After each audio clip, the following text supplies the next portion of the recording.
Agradecemos que a gente pode estar aqui nessa noite. Obrigado pela tua presença nas nossas vidas. Agradecemos pela provisão do Senhor, cuidado do Senhor com todos nós. Pedimos por aqueles que a gente tem orado, que têm enfrentado sofrimento, seja pessoal, seja na família, com conhecidos, pessoas que estão enfrentando tipos diferentes de lutas, e pedimos que o Senhor nos ajude também a conversar, a compreender o que Tua Palavra tem para nós, para podermos estar mais prontos, mais parecidos com o Senhor e mais prontos para aquilo que o Senhor quer nos usar também. Pedimos que o Senhor conduza tudo isso, fazendo com que toda essa questão de equipamentos, tudo isso funcione para a glória do Teu nome. Também nos dá um coração ensinável, para que a gente esteja aberto àquilo que o Teu Espírito nos dirige, Senhor. Pedimos em nome de Jesus. Amém. Muito bom, gente. Deixa eu dar um aviso aqui.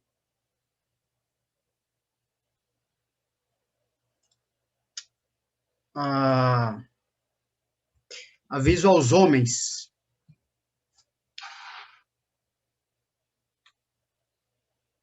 Que é para a gente... o Luciano colocou no grupo dos homens ali, né? Para a gente estar vendo no grupo dos homens de WhatsApp. Tem um convite ali, porque a gente não, apesar de ter cancelado o mutirão de todo mundo ali, de bastante gente, né? A gente precisa fazer uma tarefa no mutirão com um pequeno grupo de homens nesse próximo sábado agora, dia 27. Então, a gente já tem 2 voluntários que aceitaram esse convite, e a gente precisa de mais 1 ou 2 homens, seria ótimo. Então, se você é um desses homens, informa, por favor, sua disponibilidade ali no grupo de homens até amanhã, dia 24, para a gente poder confirmar o grupo que vai participar, certo? Vai fazer uma tarefa ali, necessária que foi colocado no aviso, para o grupo de homens, e então ajuda bastante gente para a gente poder ver se deixamos pronto, né, a sede ali para o retorno, assim que liberar, a gente está pronto para retornar também, com as EBDs, tal, no prédio, tá bom? Beleza.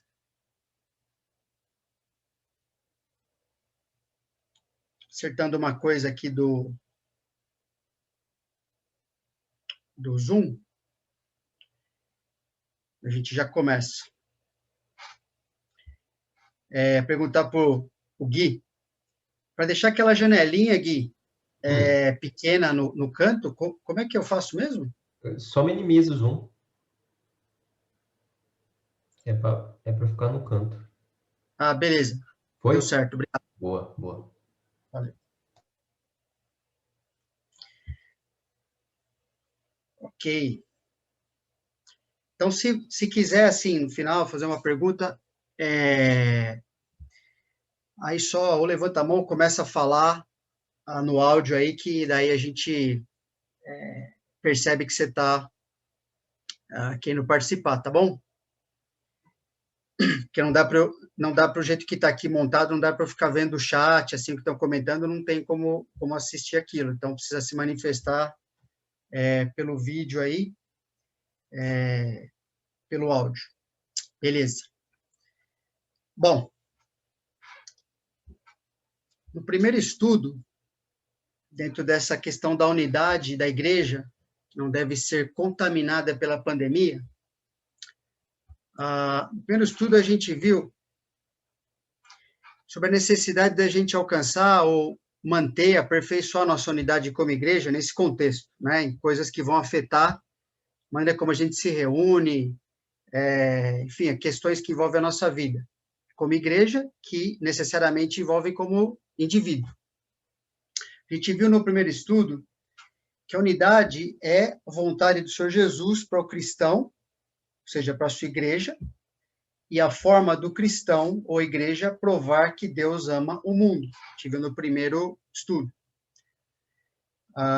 domingo passado, domingo retrasado.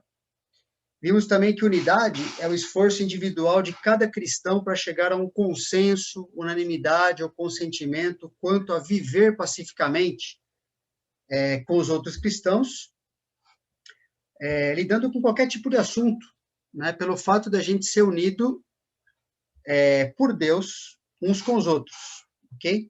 Isso é a definição, lembra que foi explicado que está dentro dessa palavra unidade. E a gente viu também que o vínculo que mantém a unidade e a paz entre cada cristão é o amor, o autossacrifício, aprender a aplicar princípios bíblicos no nosso relacionamento. E nós vimos também, pelo menos mencionamos, né, que alguns aspectos essenciais que vão ajudar a gente a tomarmos decisões dentro desse contexto, pandemia, para a nossa vida, para a vida da igreja, tanto em relação a nós mesmos, quanto em relação ao mundo que a gente foi colocado por Deus para fazer diferença. Então, entre esses, tem esses quatro aspectos aí, que é a cosmovisão bíblica, teologia da doença, da cura, a teologia da igreja e compromisso de viver como cristão espiritual. O que a gente vai ver hoje é a cosmovisão bíblica, ok? Cosmovisão bíblica com aspecto essencial para aperfeiçoarmos nossa unidade no contexto da pandemia. Ok. Cosmovisão bíblica, a gente mencionou um pouquinho no final da última mensagem, inclusive citando aquele texto de João 17, onde Jesus fala, a tua palavra é a verdade. Isso dá um bom resumo, tem alguns trechos aí bem conhecidos também, falando sobre essa questão da gente enxergar a realidade das coisas por meio da revelação bíblica. Então, Salmo 92, por exemplo, antes que os montes nascessem, se formassem a terra e o mundo, de eternidade a eternidade tu és Deus, Deus acima, né? Anterior a tudo que foi criado. Salmo 36, 9, pois em ti está o manancial da vida, na tua luz vemos a luz. Ou seja, a gente consegue enxergar o que a gente precisa enxergar a partir do que Deus nos instrui, da sua pessoa e da sua instrução bíblica. Provérbios 21, 30, não há sabedoria, nem inteligência, nem mesmo conselho contra o Senhor. E Salmo 119, 104, por meio dos teus preceitos, consigo entendimento, por isso detesto todo caminho de falsidade. Então, pensando nisso, há inúmeras definições tentam dar conta desse conceito de cosmovisão, mas coloquei duas que eu vejo, uma, assim, bem mais simples que a outra, mas elas têm os mesmos elementos dentro delas, ok? Então, cosmovisão é a perspectiva pessoal por meio da qual a pessoa enxerga, perspectiva pessoal por meio da qual a pessoa enxerga e interpreta a vida, e por meio da qual ela se comporta mais ou menos de acordo com essa cosmovisão. Ok? Uma definição, assim, mais simples. E tem outra que diz, cosmovisão é um compromisso, uma orientação fundamental do coração, que pode ser expresso como uma história ou num conjunto de pressuposições. Dentro dessa história, pressuposições, suposições que podem ser verdadeiras, ou parcialmente verdadeiras, ou totalmente falsas, que sustentamos, ok? Pode ser que a gente sustente algo que é verdadeiro mesmo, pode ser que algo que tem uma mistura, e pode ser algo que é totalmente falso, mas de qualquer jeito a gente sustenta aquilo. De maneira consciente ou subconscientemente, ok? Tendo noção de que a gente está defendendo algo verdadeiro ou falso, tal, e de maneira consistente ou inconsistentemente, ou seja, a vida corresponde àquilo que a pessoa sustenta ou não corresponde, porque ela defende uma coisa e faz outra. Isso tudo sobre essa orientação, esse compromisso, diz respeito à constituição básica da realidade, ou seja, o que eu enxergo como sendo a realidade e que fornece o fundamento no qual vivemos, nos movemos e existimos. Então, a gente vai ver daqui a pouco 2 textos bíblicos que ajudam a gente a entender melhor isso aí, mas basicamente está falando que cada ser humano tem, seja mais consciente ou inconsciente, seja ele vivendo de maneira mais consistente aquilo que ele acredita ou menos consistente, o fato é que cada um tem um compromisso com algo que para essa pessoa define a realidade, e é isso que explica como é que ela vive de um jeito, não de outro, o que ela faz com a vida dela, as decisões que ela toma, tal. Por isso que isso aí é muito importante, porque assim, não só no contexto de pandemia, mas na nossa vida toda, o tempo todo, a gente está exercendo esse compromisso, né? Às vezes estão mais atentos ao que a gente está fazendo, às vezes menos, né? Às vezes eu estou percebendo por que eu faço o que eu faço ali, às vezes eu percebo menos. Não importa, no final das contas, o que acontece é que nós não temos como escapar, como fugir disso. Essa é a realidade da nossa vida. Todo ser humano exerce uma cosmovisão para poder viver. Ele vai explicar a realidade e ele vai agora reagir, ele vai interagir, ele vai viver de uma certa maneira, porque ele enxerga as coisas de um certo jeito. Ok? Em Atos 17, 28, 1 Coríntios 8, 2 trechos interessantes da palavra de Deus, que mostram como isso, a gente pode ver na Escritura como isso é real na vida das pessoas, né? Apesar de não ter essa palavra, cosmovisão, na Bíblia, mas é isso, esse é vamos dizer assim, é o alvo, é onde o Evangelho precisa entrar e fazer diferença na vida das pessoas para que haja realmente transformação. Ele vai confrontar essa realidade para que as pessoas possam entender como é que elas estão vivendo, entender o que Deus quer que elas vivam, tal. Então, Atos 17, 28, aquele trecho onde Paulo está pregando para os atenienses ali, para aqueles filósofos, aquele debate todo, né? E chega uma hora da sua mensagem ali, que eles mesmo perguntaram, o que esse galera está falando, ensinando essas coisas. Ele já tinha, se você for reparar no texto bíblico de Atos 17, ele já tinha apresentado o evangelho para as pessoas, e por apresentar o evangelho, a cidade está toda alvoroçada em relação ao evangelho, especialmente na questão da ressurreição do Senhor Jesus, aí eles chamaram Paulo para conversar ali com a turma. E Paulo chega num ponto da mensagem e diz assim, pois nele vivemos, falando de Deus, né? E nos movemos e existimos, e ele faz uma ponte, como alguns dos vossos poetas têm dito, porque dele também somos geração. Paulo está usando uma cosmovisão que ele já possui, ou seja, parcialmente verdadeira, eles já acreditavam em certas coisas que Deus coloca na palavra dele também, para definir a realidade das pessoas, né, o que o homem devia pensar, o que ele é e tal, mas Paulo está confrontando que nem tudo eles faziam isso, porque Paulo está confrontando a idolatria que existia na cidade. E Coríntios 8, mesma coisa. Paulo está falando ali daquela questão de comida sacrificada a ídolos, tal, e ele explica o quê? Porque ainda que há também alguns que se chamem deuses, quer no céu ou sobre a terra, como há muitos deuses e muitos senhores, todavia para nós há um só Deus, o Pai, de quem são todas as coisas e para quem existimos, e um só Senhor, Jesus Cristo, pelo qual são todas as coisas e nós também por ele. Então, percebe que ambos os textos bíblicos, eles nos ajudam a entender esse conceito de cosmovisão por 4 motivos. Primeiro, ocorre no contexto de idolatria, ou seja, expressam aquele compromisso fundamental do coração humano. Ou seja, aquilo que o homem adora. Pode estar adorando Deus ou pode estar adorando o ídolo, mas fundamentalmente o coração funciona dessa forma.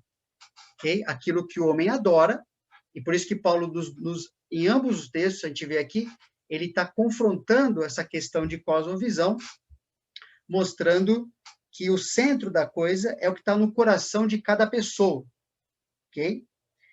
Também esses trechos nos ajudam a entender o conceito de cosmovisão, porque eles apresentam um conflito em nosso coração e a confrontação entre esses compromissos do coração, ou seja, ou vai ter um ídolo, ou ídolos ocupando o nosso coração, ou vai ser ocupado pelo Deus verdadeiro.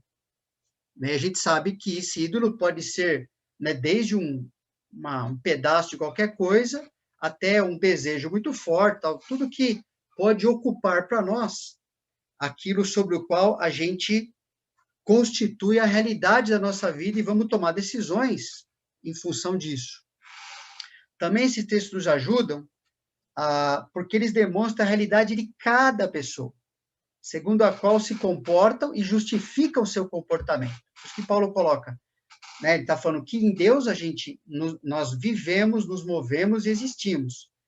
Quer percebam isso ou não, né? As pessoas estão vivendo nesse mundo, algumas atribuem a sua vida à bondade de Deus, por exemplo. Outras não, mas não interessa, né? O fato é que essa realidade, ou seja, Deus como realidade, está aí. E, para pessoas que não consideram isso, eles vão tentar explicar de outra forma.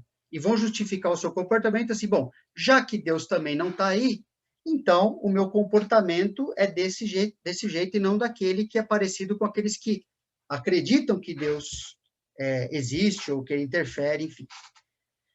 Mas, de qualquer jeito, mostra que há uma realidade em cada pessoa, ok? E essa realidade justifica a maneira como ela vive, se comporta nesse mundo. E, finalmente, esse texto nos ajuda também a entender que eles apresentam a necessidade de cada pessoa corrigir sua cosmovisão a partir da cosmovisão cristã. Por isso que, em todos os casos, seja Paulo falando para a igreja, seja Paulo falando no contexto de debate filosófico para alcançar pessoas não cristãs, há um confronto, é necessário confrontar a cosmovisão das pessoas com a cosmovisão cristã. Então, vamos pensar, por exemplo, o nosso caso, como cristãos. Nós procuramos obedecer a Deus de modo consciente, certo? Mas ainda temos necessidade de sermos relembrados e encorajados ao nosso compromisso cristão. Por isso que nós temos, né? Deus fala em 2 Timóteo 3,16 que a gente precisa do quê? Ensino, repreensão, correção e educação na justiça, porque é uma necessidade. Apesar de querermos obedecer a Deus como filhos de Deus, a gente precisa ser constantemente levado a fazer isso, porque é fácil a gente dar uma desviada, né? Nossa cabeça, apesar de, não, eu sou um cristão, mas nem sempre eu estou vivendo como cristão. Porque como pecadores, a gente é pecador ainda, né? Isso também faz parte da cosmovisão cristã, afirmar que todo ser humano é um pecador. Diante de certas situações, a gente é tentado a seguir certos interesses dos corações, né? Do nosso coração. Então, por exemplo, esse momento que a gente está vivendo agora, há um interesse muito forte em cada coração, que é o de não ficar doente, por exemplo. É um interesse, a gente tem esse interesse no coração e a gente a gente deu uma ajustada na nossa vida, estamos ajustando ainda, né? Fica tentando fazer o melhor que a gente pode por causa do interesse de não ficarmos doentes. Ao fazermos isso, né? Não tem nada errado em não querer ficar doente, tá certo? Mas ao fazer isso, o que acontece? Essas decisões, essas coisas que eu uso para tentar não ficar de um jeito ou de outro, elas vão revelar, na verdade, o quanto da nossa existência, de fato, está comprometida com a cosmovisão bíblica que afirmamos crer. E isso vai ser demonstrado por meio do nosso sentir, do nosso pensar, do nosso falar, do nosso agir, de modo mais ou menos consciente. Às vezes a gente percebe, poxa, eu estou vivendo, ou o que eu falei, o que eu fiz aqui, não bate muito com o que Deus quer para mim. E às vezes eu não percebo. Mas o tempo todo, apesar de termos uma cosmovisão cristã, nós não estamos vivendo consistentemente de acordo com ela. Por isso que Deus tem que nos ajudar, usar a Bíblia, usar outras pessoas, e a gente vai, opa, é mesmo assim que eu tenho que viver, né? A cosmovisão cristã, ela pode ser resumida numa palavra, que é a palavra Deus. Que aí você fala assim, ó, qual é a cosmovisão cristã? É Deus. Na verdade, essa cosmovisão que deveria definir a realidade para toda a humanidade, Deus. Porque tudo veio dele, ok? O homem, tudo que foi criado, tal. Então, tudo tem sua explicação, seu sentido em Deus. Só que a gente precisa entender, somente no tempo que a gente vive, que quando nós falamos nossa cosmovisão ser Deus, nós estamos falando do Deus em Jesus Cristo. Por que isso é importante? Porque o nome Deus, né? Essa palavra Deus, cada vez mais, quanto mais a gente se aproxima do fim desse mundo, essa palavra tem sido atacada em seu significado, uma tentativa inútil, na verdade, porque Deus continuará no controle, continuará fazendo o seu papel, ele é Deus, né? Mas há um ataque, uma tentativa inútil de Deus ser retirado da mente e da realidade humana, para que não faça parte de cosmovisão nenhuma. Okay? Por isso, tantas propostas ao longo da história de cosmovisões que tentaram explicar para o homem, ó, é assim que é a realidade, você vive assim, acabou, e fica satisfeito aí, e beleza. Então, Deus tem tido, tem havido um ataque cada vez maior em relação a tirar da mente das pessoas, da realidade da vida delas, a pessoa de Deus, somente um Deus pessoal, por meio da idolatria do homem a si mesmo. E a idolatria do homem a si mesmo é assim, seja esse homem religioso ou não. Quando é religioso, tal, ele tenta fazer algumas coisas para conseguir algo dos seus ídolos, seus rituais, enfim. Mas o homem sem Deus também é um idólatra, a gente sabe disso, e ele vai tentar obter coisas para ele, sim, se afirmar como o centro da sua vida, e para isso ele precisa tirar Deus. E também a própria artimanha do diabo em usar essa idolatria como forma de estabelecer uma falsa realidade ao ser humano, seja numa visão, né, numa versão filosófico-religiosa, como a Nova Era, por exemplo, que já está aí há bastante tempo, e as pessoas muitas vezes não percebem, porque justamente a característica da Nova Era é englobar todo o cenário religioso e falar que está tudo bem, né, todos os caminhos levam a Deus, tal. Seja lá o que for esse Deus, que eles falam também que para cada pessoa vai ser uma coisa diferente, seja por essa versão, seja numa versão mais naturalista, que não é a boa ciência, mas a falsa ciência, que também vai tentar tirar Deus da vida das pessoas, tentar explicar tudo no ser humano como se ele fosse nada mais do que um aglomerado de células ali, e ele é igual a qualquer coisa criada e não tem diferença do restante da criação. Bom, em ambos os casos, Deus, se existir, né, para a cabeça das pessoas, na prática, o que acontece? Ele vai se amoldar à opinião e desejo de cada um, que faz com que a realidade seja determinada pelo próprio homem. E é o que o homem quer. Ok? Só que, sem Deus, o homem vive num ciclo permanente de idolatria e autodegradação. Trecho muito conhecido, né, que a gente fala bastante. Romanos 1, 21 a 24 mostra isso. Porquanto Deus se revelou, tal, mostrou que ele se relacionou com o ser humano, ok? Mostrou sua superioridade, seus atributos. Mas o que o homem fez? Não quero. Só que, para mim, não, eu não quero explicar a realidade através da cosmovisão que é Deus. Então, porquanto, tendo o conhecimento de Deus, não glorificaram como Deus, nem lhe deram graças, né? Antes se tornaram nulos, né? Vazios em seus próprios raciocínios, obscurecendo-lhes o coração insensato, porque o homem também não aceita que é pecador, né? Mas ele é. Inculcando-se por sábios, tornaram-se loucos e mudaram a glória do Deus incorruptível em semelhança da imagem de homem corruptível, bem como de aves, quadrúpedes e répteis. Por isso, né, então o homem escolhe viver desse jeito, por isso Deus fala assim, então, viver desse jeito, você vai viver segundo o seu coração. Então Deus entrega os homens a viver conforme o seu próprio coração, entrega os homens à imundícia, que é o que o seu coração produz.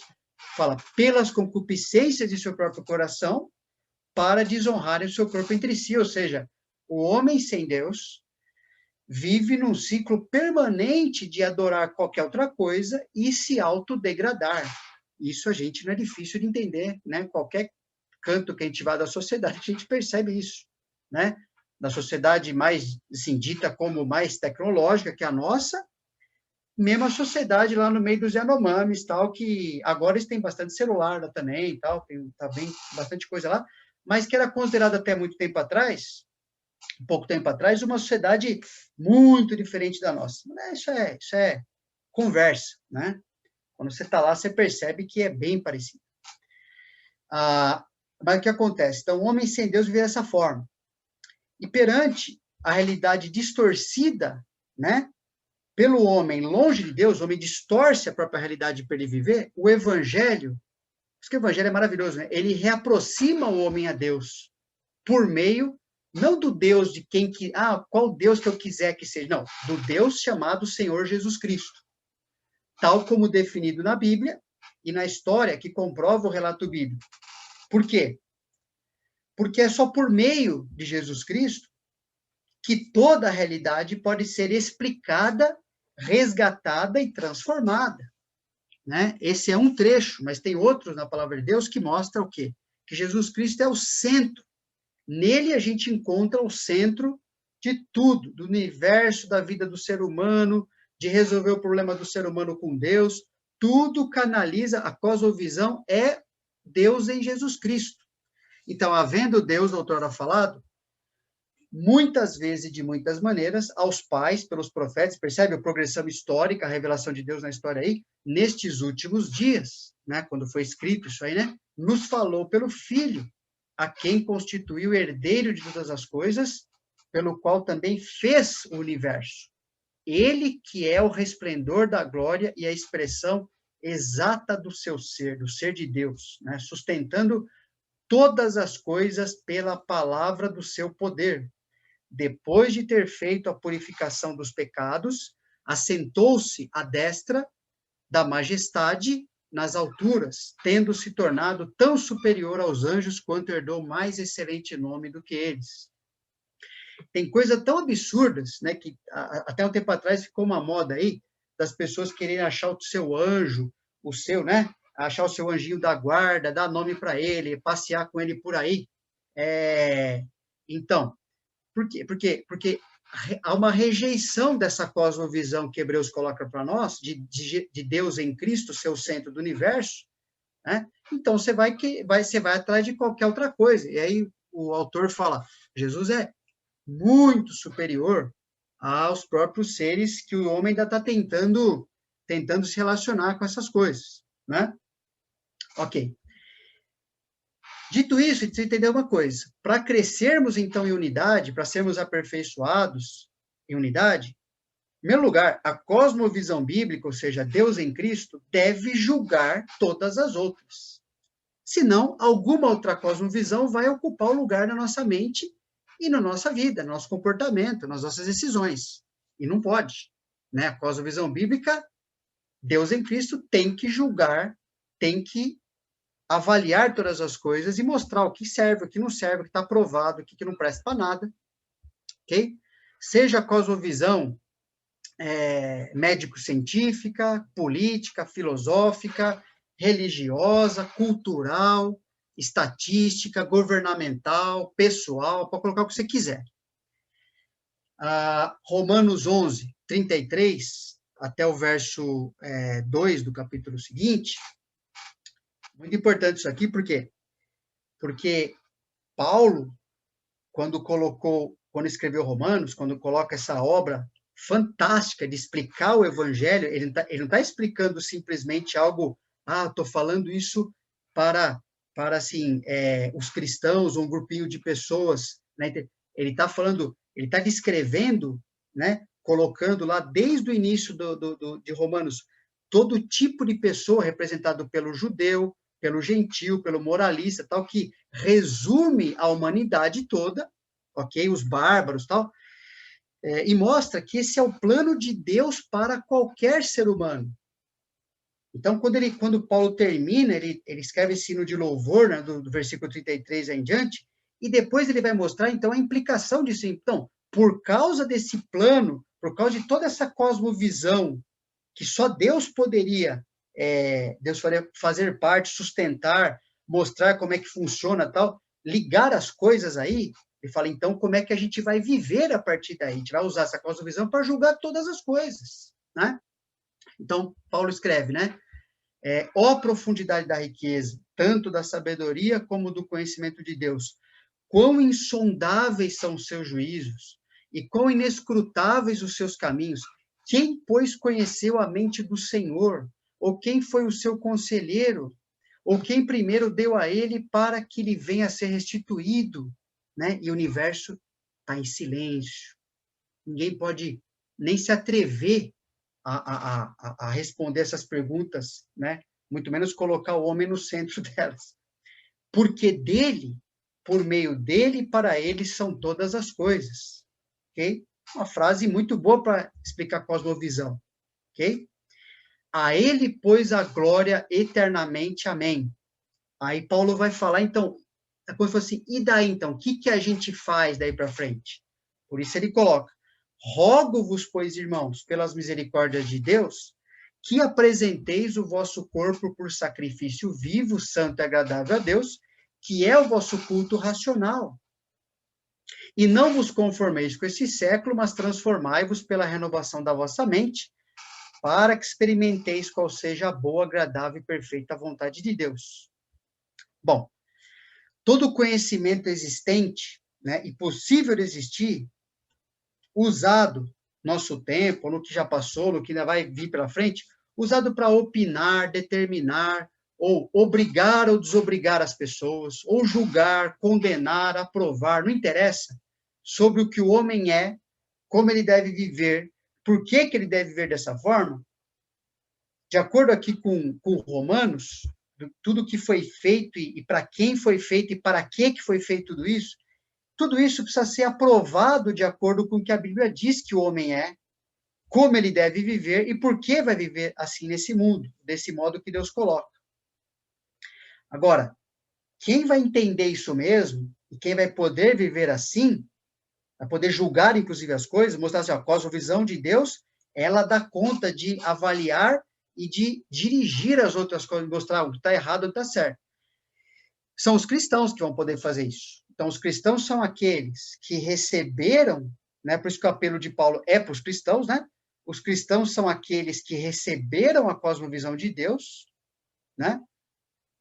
Quando eles receberam a salvação, então eles receberam isso também. Por meio da Bíblia, né? Eles também olham para a Bíblia e falam assim, puxa, é assim que Deus pensa, assim que Deus conduz as coisas, assim que ele fez acontecer o que ele queria que acontecesse. Também receberam a cosmovisão por causa da mente transformada que o cristão recebe, né? A nossa mente estava completamente embotada ali, incapaz de entender as verdades de Deus, e a gente recebe uma mente nova, né? Um novo coração, e a gente recebe também a iluminação do Espírito Santo para compreender a Bíblia, compreender o que Deus quer para nós e julgar todas as coisas. Tudo isso para os cristãos poderem julgar todas as coisas. Agora, se eles não utilizam o que receberam, esse trecho de Romanos 1 e 2, Romanos 12 e 2, está mostrando o quê? Que eles não conseguem viver como cristãos, se eles não usam a cosmovisão que receberam, a sua mente transformada, a iluminação, se eles não usam a palavra de Deus para viver e para julgar as coisas, eles não conseguem viver como cristãos, mas eles vão viver como mundanos, né? Eles vão se amoldar ao mundo. Eles também não, se não fizer isso, eles não conseguem reconhecer a qualidade superior da vontade de Deus para suas vidas, que ela é boa, agradável e perfeita. Ele só vê na teoria, mas não consegue perceber e falar, não, realmente, a vontade de Deus é boa, agradável e perfeita. Ele só consegue ver dessa forma se ele está usando a cosmovisão de Deus para julgar todas as coisas, ele está usando a Bíblia para julgar todas as coisas.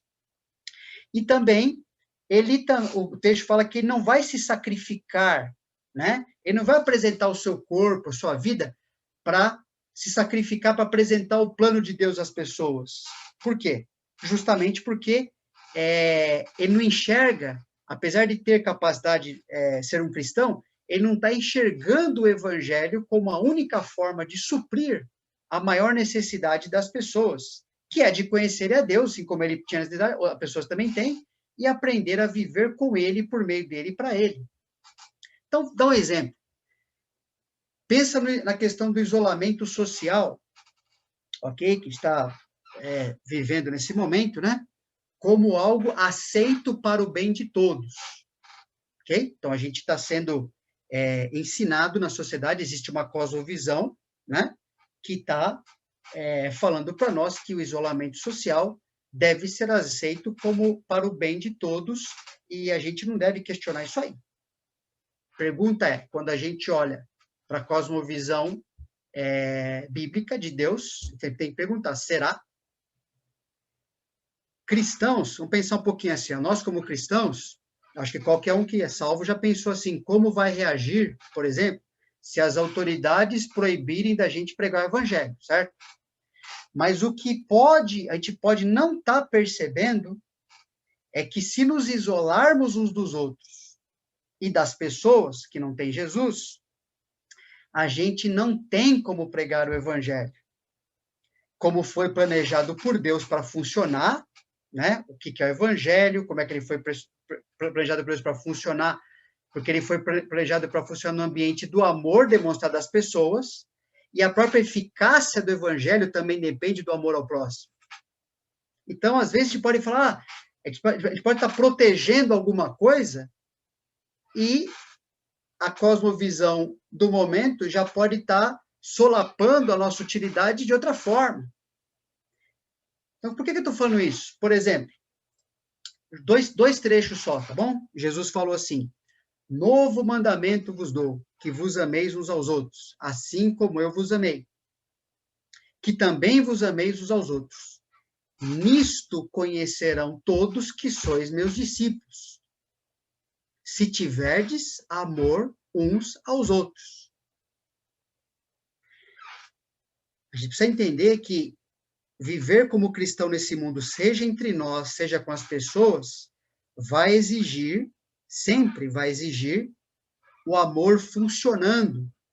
E enquanto esse amor está funcionando, de diversas formas, ok? Inclusive que tem a ver com as necessidades das pessoas também, que Deus determina, né? A realidade do evangelho de Jesus, o que ele veio fazer, vai ser conhecida. Nós vamos ser reconhecidos como seus discípulos e as pessoas vão conhecer isso aí. A igreja vai florescer dessa forma, não importa onde ela esteja, não importa a situação que ela esteja agora. E 1 Tessalonicenses é interessante, então, João a gente vê como Jesus viveu, né, e estava explicando assim, ó, é assim que eu quero que vocês vivam, no meio da sociedade, não interessa, ok? Entre vocês principalmente. E Paulo ilustra na vida dele a mesma coisa.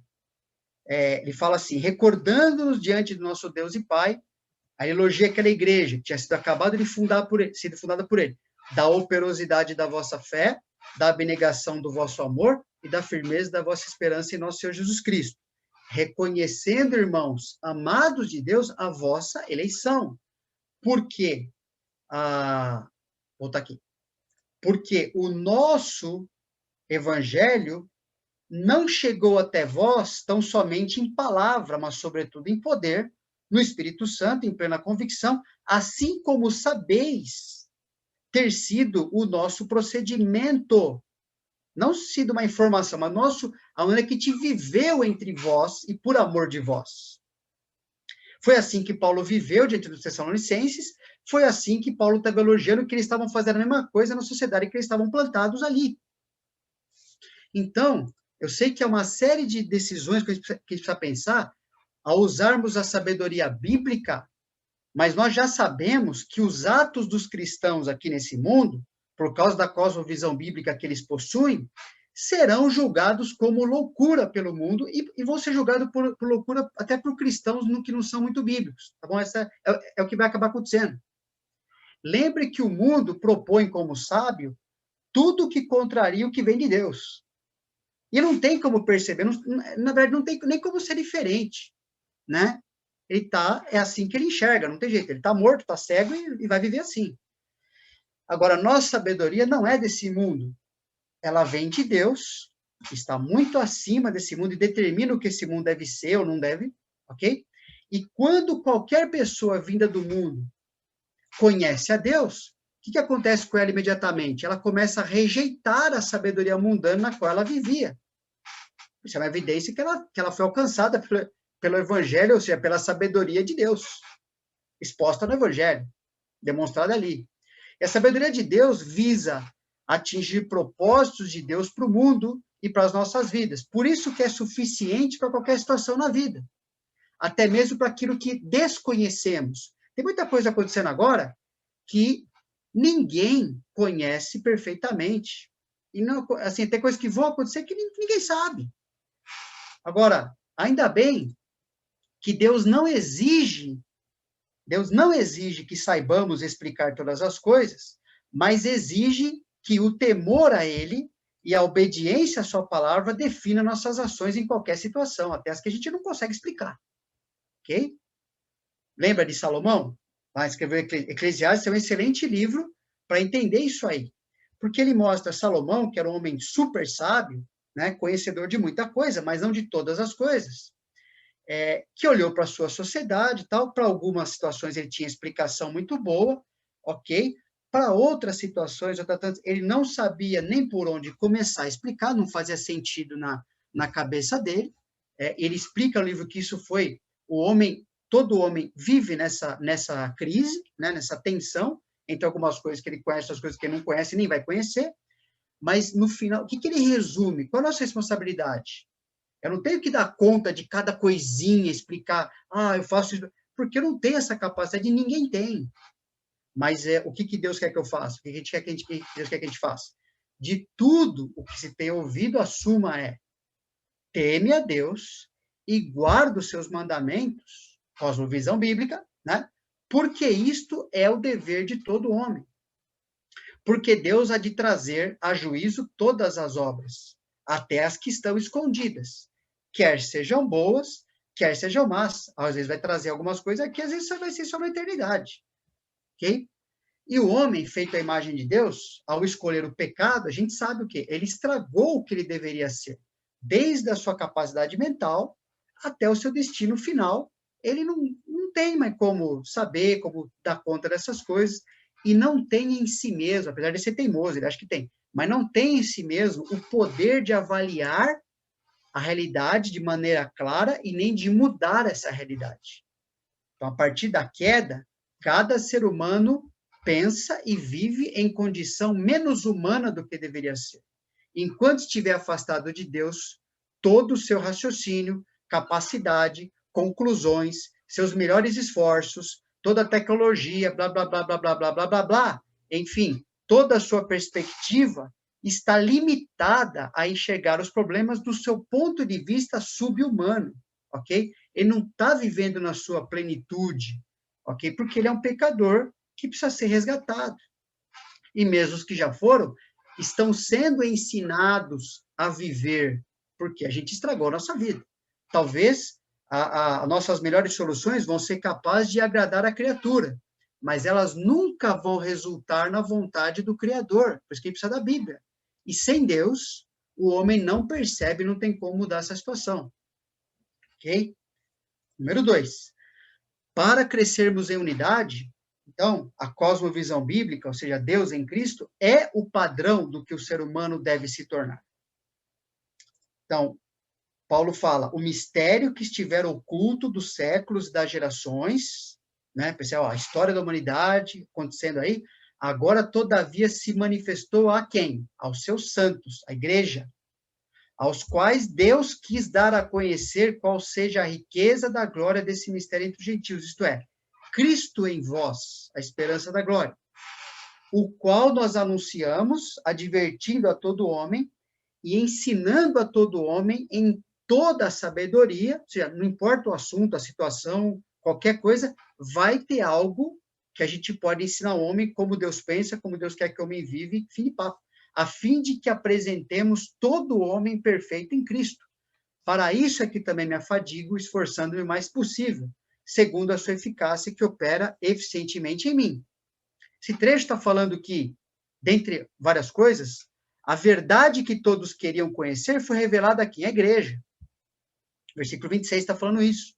No 27 está falando que a igreja possui a única vida que dá sentido à vida nesse mundo e no porvir. Que é a vida o quê? Cristo vivendo em nós. É isso que o ser humano, o pecador, precisa. Eu preciso de um Jesus, do Jesus, né?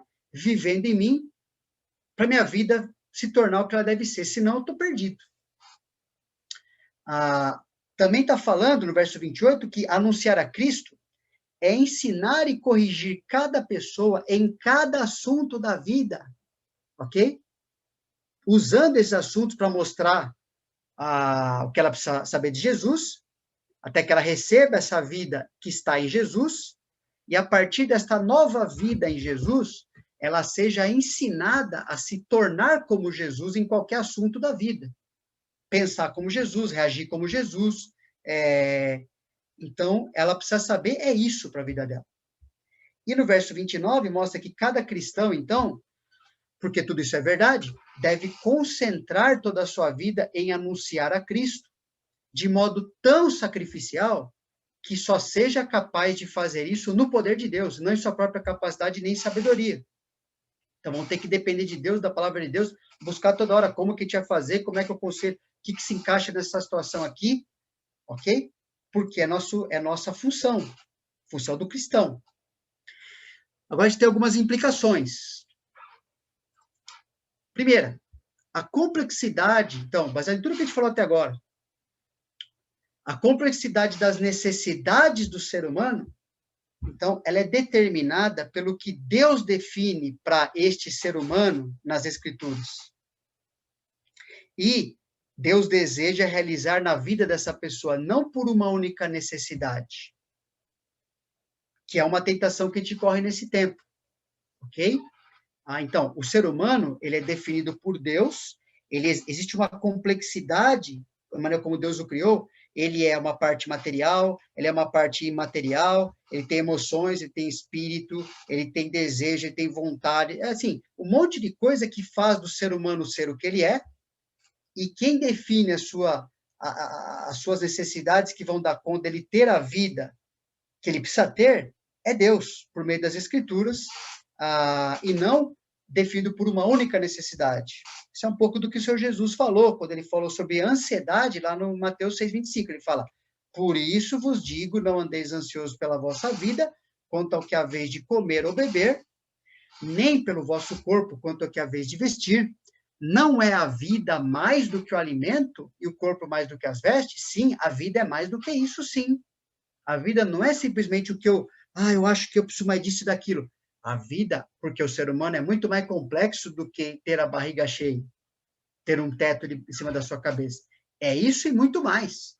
Então, por exemplo, nos tempos que a gente está vivendo, se a cosmovisão, se a gente colocar, falar assim, precisamos, acima de tudo, preservar a saúde física. Ok, isso é uma necessidade. Mas preservar a sua saúde física ante outras necessidades que o ser humano tem igualmente, ok? Necessidade de relacionamento, necessidade emocional, espiritual, financeira, amor ao próximo, enfim, um monte de coisa. Porque senão nós estamos colocando como se uma necessidade definisse o que é uma pessoa, e não é. Outra implicação é que a realidade das coisas que percebemos é definida pelo que Deus ensina na Bíblia, ainda que não tenhamos total percepção de tudo ao mesmo tempo. Então, o apóstolo João colocou lá, né? Filhinhos, eu vos escrevi porque conheceis o Pai. Pais, eu vos escrevi porque conheceis aquele que existe desde o princípio. Jovens, eu vos escrevi porque sois fortes e a palavra de Deus permanece em vós e tendes vencido o maligno. Então, a gente até, o Pierre comentou outro dia, tal, numa postagem ali, falou assim, poxa, a gente, por exemplo, considerar a maldade, esse trecho, um desses trechos, tem vários outros, né? Mas João está falando, dentro da cosmovisão bíblica cristã verdadeira, né? Deus em Cristo, que o maligno está aí e que tem uma guerra contra ele. Então, considerar a maldade satânica, né, como teoria da conspiração, que é que vai chamar disso aí, e não como parte do plano revelado de Deus, é um erro. Porque o diabo e suas artimanhas fazem parte do plano de Deus. Se a gente ignorar isso e achar que não, tudo é aqui, o que eu vejo, tal, é isso aqui, é laboratório, é manipulação de não sei o que lá, e não entendemos que estamos numa realidade de uma guerra o tempo todo acontecendo, ainda que a gente não perceba plenamente, a gente vai viver de um jeito pior, errado, fora do que Deus quer para nós. Ok? Então, o texto está mostrando que o que acontece é o conhecimento de Deus e a permanência na palavra de Deus que determina a nossa vitória nesse mundo, que se encontra em guerra diária contra Deus. Ou seja, Deus está falando que eu preciso conhecer tudo que está armando para mim. Ele falou assim, você precisa conhecer como é que Deus quer que você viva e viver desse jeito.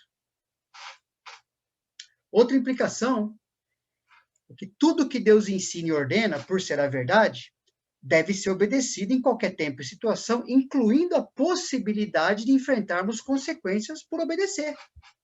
Né? Então, trecho bem conhecido de 1 Pedro 3 fala, ora, quem é que vos há de maltratar se for zeloso do que é bom? Bom, pode ser que a gente não vai sofrer, né? Não sei. Aí fala, mas ainda que venhais a sofrer por causa da justiça, bem-aventurados sois. Jesus falou isso no Sermão do Monte também. Não vos amedronteis, portanto, com suas ameaças, nem fiqueis alarmados. Ai, não é o que está acontecendo, não. Está acontecendo o que Deus falou que ia acontecer na Bíblia. Antes, santificai a Cristo como Senhor em vosso coração, estando sempre preparados para responder a todo aquele que vos pedir razão da esperança que é em vós. Ou seja, mas por que você está vendo desse jeito e não está seguindo aqui a maioria? Por que você está falando tal coisa, está falando tal coisa?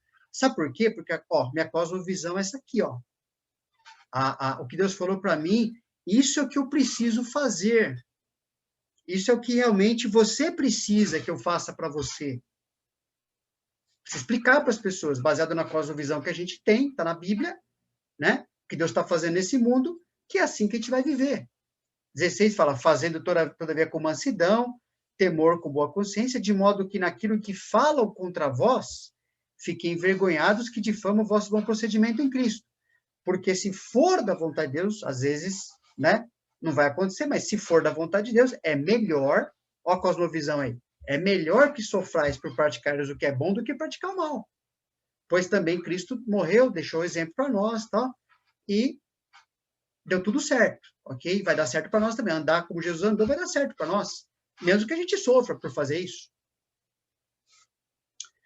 E, terceiro lugar, para crescermos em unidade, a cosmovisão bíblica, Deus em Cristo, deve ser o padrão pelo qual o cristão corrige seu sentir, seu pensar, seu falar e seu agir. Trecho muito conhecido, né? Paulo está ali explicando para Timóteo, depois de mostrar como ele mesmo, Paulo, sofria para viver do jeito que Deus queria que ele vivesse e anunciar o evangelho. Então ele fala, estou vivendo, estou sofrendo e tal, é assim mesmo, a vida é assim. Tu, porém, ele fala para Timóteo, permanece naquilo que aprendeste e de que foste inteirado, sabendo de quem o aprendeste, e que, desde a infância, sabes as sagradas letras que podem tornar-te sábio para a salvação pela fé em Cristo Jesus. Toda a Escritura é inspirada por Deus e útil para o ensino, para a repreensão, para a correção, para a educação na justiça, a fim de que o homem de Deus seja perfeito e perfeitamente habilitado para toda boa obra. Então, pelo fato da Bíblia me ensinar acerca de tudo, ok? Ensinar acerca de todos e de mim mesmo, toda boa obra que eu fizer só pode ser considerada boa obra se tiver seu referencial em Deus e nos propósitos que Deus tem para o homem, tanto no que se refere a mim, como filho de Deus, quanto no que parte de mim para os outros, sejam cristãos ou não cristãos, a quem essa boa obra se destina. Não sou eu, nem é qualquer outro pecador, que serve de parâmetro para definir o que é melhor, mas Deus já definiu na Bíblia, na sua palavra. E o parâmetro, Qual é o parâmetro? É a transformação de cada ser humano à semelhança de Cristo, que Deus está realizando em mim, que eu sou um salvo, né? Eu salvo, e isto tem que definir minha influência nos outros também. Tem que explicar minha vida baseado nisso, senão eu estou adotando uma outra cosmovisão ou não estou sendo consistente com a cosmovisão cristã que eu recebi de Deus. Então, algumas implicações, mais algumas, né? Nosso entendimento de qualquer assunto será mais completo se construído sobre verdades claras ensinadas na Bíblia. Verdades absolutas são muito superiores ao conhecimento incompleto e instável, que é baseado na limitação humana, portanto, relativo. Então, devido ao pecado e à própria culpa em relação ao pecado, e devido à própria limitação humana, o homem tenta relativizar a verdade como se não houvesse verdade alguma. Ele quer sentir conforto. Ele quer, não, isso aqui eu não consigo ver assim, então o negócio é não existir isso aqui para viver. Então, ele tenta fazer alguma coisa. Por exemplo, uma coisa para a gente pensar, um exemplo, né? Na falta de consenso, ok? Sobre, por exemplo, que a gente não vai falar sobre, muito, mas tentar falar no outro estudo, né, se Deus permitir, essa questão da doença, da cura e tal, continuo pedindo oração para os irmãos em relação a isso aí também, e agradecendo por isso. Na falta de consenso sobre o melhor tratamento, qual vai ser o melhor tratamento? O que eu vou tentar fazer? Será aquele que cooperar melhor com a totalidade do plano de Deus para o homem. É lógico. O melhor tratamento vai ser aquele que dá conta do maior número de necessidades que Deus falou que o homem tem. Senão, eu estou elegendo algo e desprezando outras coisas que Deus falou que é importante. Deve ser uma implicação. Né? Quanto mais do que Deus pensa sobre qualquer coisa que a gente tem que, qualquer assunto, qualquer situação, melhor eu vou poder propor uma solução, algo para fazer naquela situação ali. E isso tem que ser determinado pelo quanto mais aquilo coopera com o que Deus quer para o ser humano. Ok? Agora, você compara isso, por exemplo, com as opções do ser humano definindo o que é melhor. É uma distância enorme. Outra implicação é qualquer pensamento próprio, porque Deus falou que a escritura é feita para ensino, né, repreensão, correção, educação, qualquer pensamento próprio, meu pensamento, por mais sincero que seja, por mais apaixonado, né, puxa, eu sinto que isso aqui é verdade, por mais confortável que eu me sinta naquele pensamento, está seguro, ou aceitável aos que considero como meus amigos, nossa, mas olha, a gente pensa igual, que gostoso, né?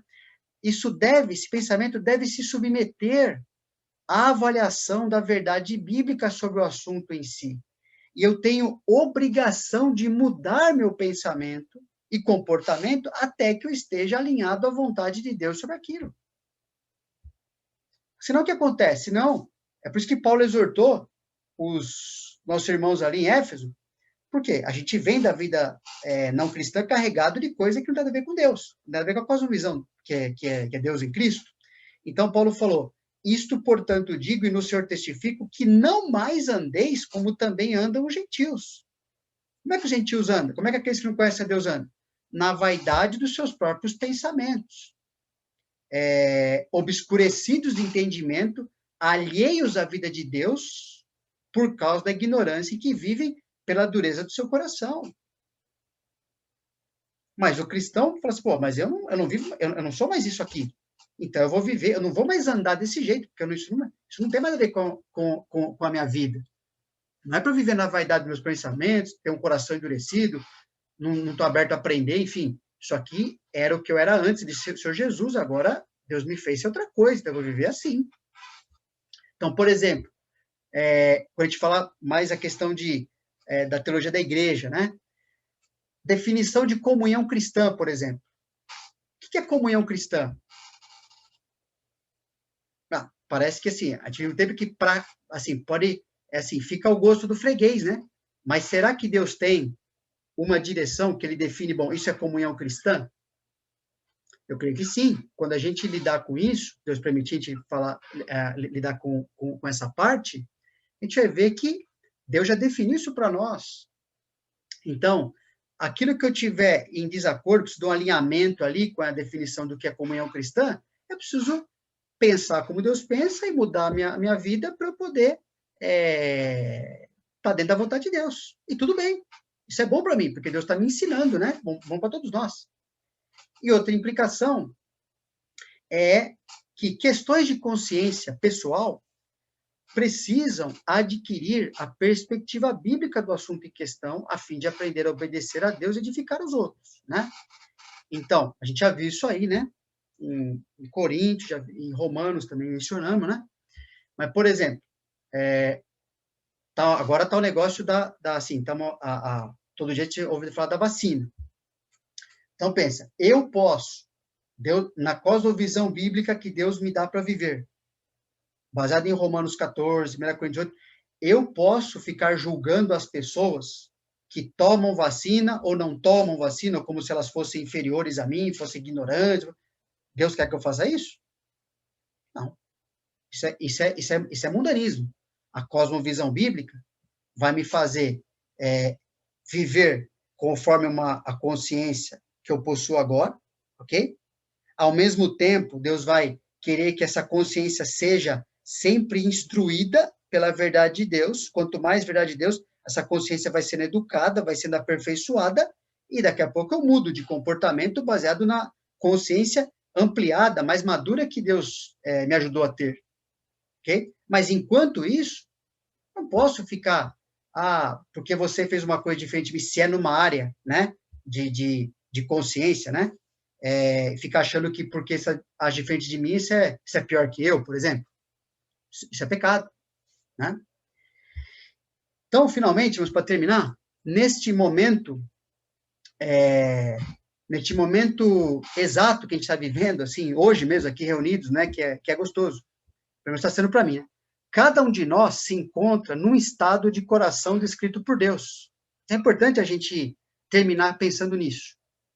A gente encontra, cada um de nós está num estado de coração, às vezes mais misturado, né, cosmovisão ali, um pouco mais para cá, um pouco mais para lá. Mas quando Paulo confrontou os atenienses com a cosmovisão cristã, a gente vê que é isso que representa, de certa forma, os estados do nosso coração.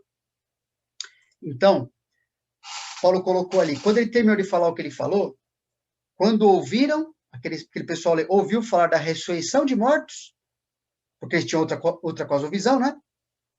Uns escarneceram e outros disseram, a respeito disso te ouviremos noutra ocasião. Houve, porém, alguns homens que se agregaram a ele e creram. Então, a gente tem três estados de coração que a gente se encontra num deles, ou numa mistura, às vezes, e Deus quer que a gente vá para o terceiro, com certeza. O primeiro estado do coração é o coração preconceituoso. É aqueles que escarneceram. Ok? O que aconteceu ali? Eles zombam da cosmovisão bíblica, porque eles acreditam, né, no seu orgulho, tal, na sua soberba, que toda a verdade necessária sobre um assunto ou situação é aquela que já se encontra em seu próprio coração. Tudo que eu preciso saber sobre eu já nasci pronto, né? Eu já sei, eu não preciso aprender. Então, assim, aquilo lá, o cara viu, que bobagem, nossa, o cara é ignorante, coitadinho, né? Escarnecendo, zombando dos outros, porque ele acredita que tudo aquilo, né? Ele é uma biblioteca de cosmovisão, né? Uma coisa linda, assim. Tudo que ele precisa está nele mesmo. Então, está errado, né? Os que ele escarnece dos outros. Outro estado de coração é o coração fútil, né? Que falaram para Paulo assim, Paulo, te ouviremos noutra ocasião. Então, o que eles fazem? Eles estão menosprezando a cosmovisão bíblica porque não acreditam na urgência de aprender a lidar com o assunto ou uma situação. Uma vez que o seu coração já está tomado, já está cheio de interesses menores e inúteis, né? A cabeça está no entretenimento, no divertimento. O que é importante não tem mais espaço ali dentro. Então, assim, isso aqui, Paulo estava falando de uma questão de vida ou morte. O evangelho é uma questão de vida ou morte, ok? Mas fala, não, depois a gente vê isso aí, Paulo. vamos continuar aqui vivendo como a gente está acostumado. Outra ocasião, nem sabia se ela está vivo no outro dia, né? Mas, assim, não acreditam na urgência de aprender a lidar com o assunto, mas eles continuaram vivendo errado, ok? E julgando os outros, inclusive. Agora, o terceiro, que é o que a gente quer viver, né? Pela graça de Deus, a gente busca, é o coração ensinável. Então, alguns se agregaram a ele e creram. Ou seja, coração que aceitam, né? As pessoas que aceitam e confiam na cosmovisão bíblica, porque acreditam que aprender a lidar com um assunto, uma situação, segundo a perspectiva de Deus, é uma necessidade essencial para elas viverem. Não é uma opção. Elas não acham que já sabem, nem acham que isso não é importante. Elas olham para aquilo e falam assim, isso aqui é essencial. Por quê? Porque o próprio Deus falou que isso aqui é essencial. Se ele tratou na Bíblia, eu preciso aprender a viver dessa forma. Ok? Para terminar, eu só queria deixar um exercício, tá bom? Para a gente crescer mais, se alguém, quem quiser. É uma coisa muito interessante. Não coloquei aqui no estudo, senão vai ficar muito, muito longo, mas dá uma lida no primeiro capítulo de Efésios e procura descobrir que verso, ali você vai anotando os versos que demonstram que a cosmovisão cristã é superior a todas as outras. E descobrir a quem foi dada a sabedoria para tomar as decisões nesse mundo que a gente vive. Ok? Vamos orar? Senhor Deus, te agradecemos por a gente poder estar junto nesse tempo aqui que a gente está chamando de EBD, apesar de ser na terça-feira. Que a tua palavra possa nos ajudar, nosso pensar, para que ela se torne o nosso viver, que a gente possa justificar a nossa vida, lembrando que a cosmovisão, a verdadeira, a cosmovisão é Deus em Cristo. Tudo que tem a ver com isso. Vai definir todas as coisas para nós, para as outras pessoas, e a maneira como a gente tem que decidir as nossas vidas para a gente estar vivendo, experimentando a tua boa vontade dentro do teu plano, e justificando a nossa vida dessa forma também, Senhor. Te agradecemos em nome do Senhor Jesus. Amém.